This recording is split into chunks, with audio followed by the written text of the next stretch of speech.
随着中国经济下行压力加大，房地产泡沫爆破的场面让人瞠目结舌。最新数据显示，2023年中国法拍市场的法拍房源竟激增至79.6万套，较上一年猛增36.7%，刷新历史新高。这一惊人数字背后，是中国持房者日益陷入债务困境的写照。房地产风险快速释放，市场正加速走向触底。中国百姓房产梦碎。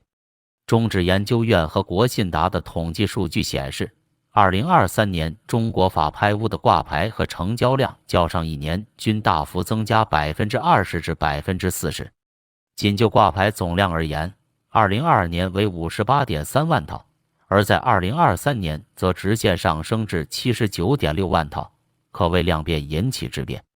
这意味着越来越多投资房产的中国民众面临还贷困境，不得不选择拍卖房产来填补资金缺口。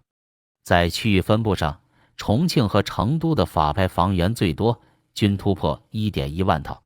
可以看出，这些过去几年房价上涨较快的3、4线城市，也逐渐显现出房地产风险。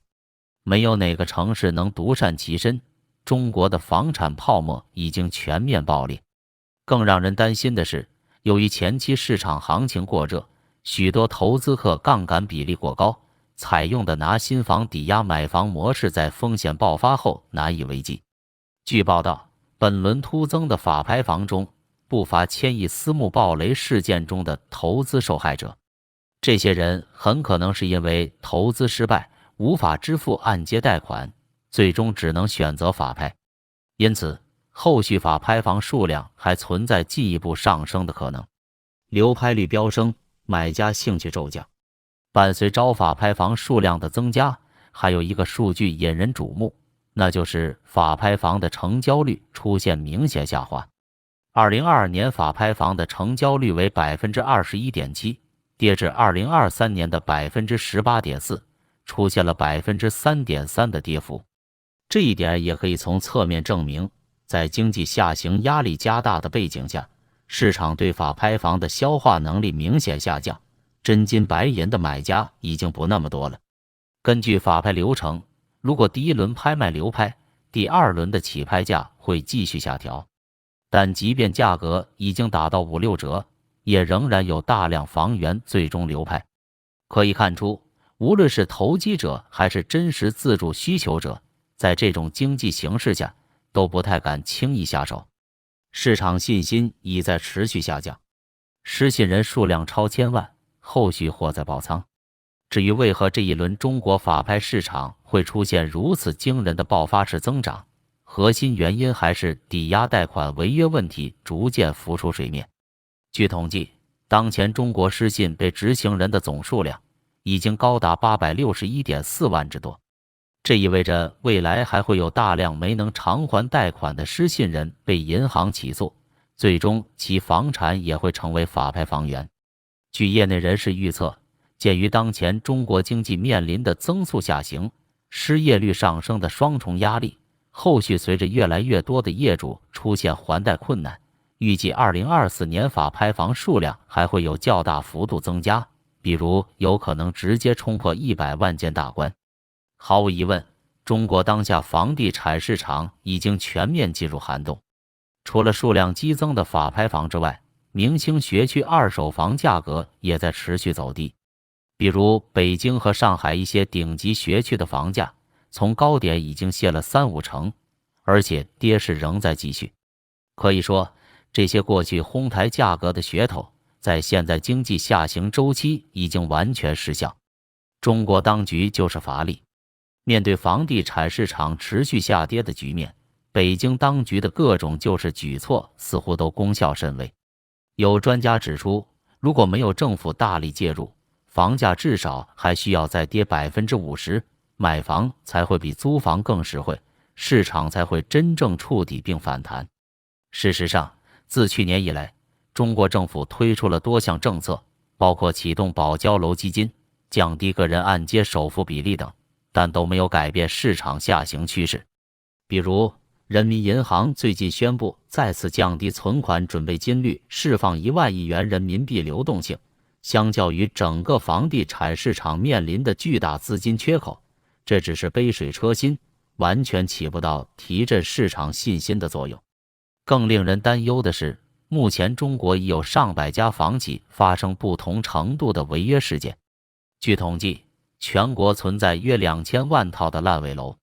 如果要完成这些房屋的建设，至少还需要3.2万亿元的资金缺口。相比之下，保交楼基金的3500亿元投入实在是杯水车薪，这已经成为困扰中国房企的经营乃至社会稳定的重大隐患。短期内，中国房地产市场难言乐观。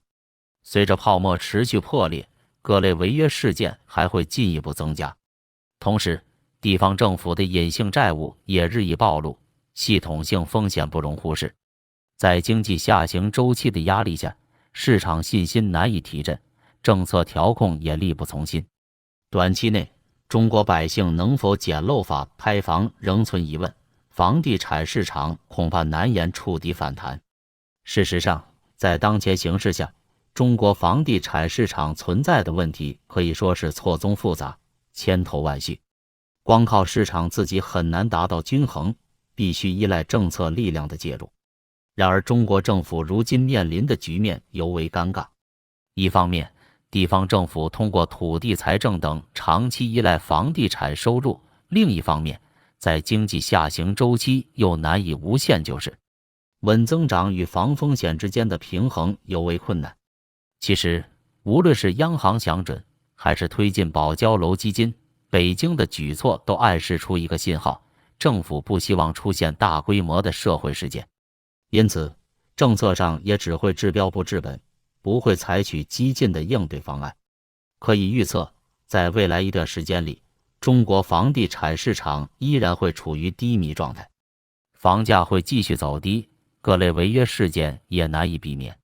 对于普通投资者和刚需购房者来说，短期内选择忍痛离场，等待房地产市场真正触底，可能是更为明智的选择。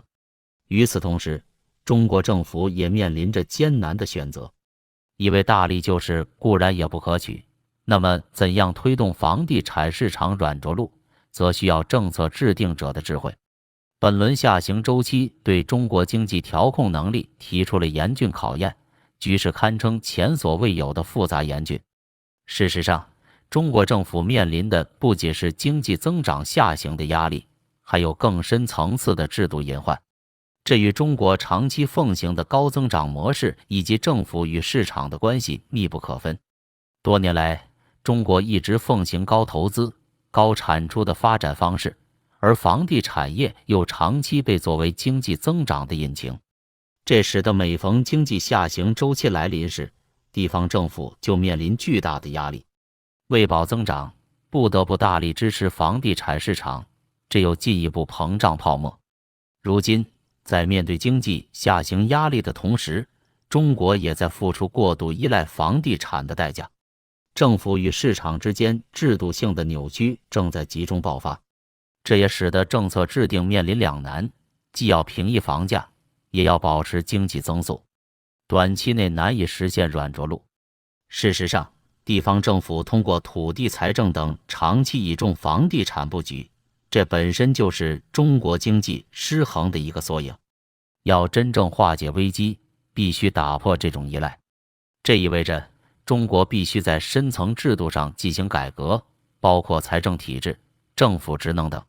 当然，这些系统性变革的难度可想而知，他们将挑战既得利益集团，也触动现行政权的立身之本。因此，真正依市场规律运行的那一天，恐怕还很遥远。在此之前，中国房地产市场很可能长期处于波动的不确定状态。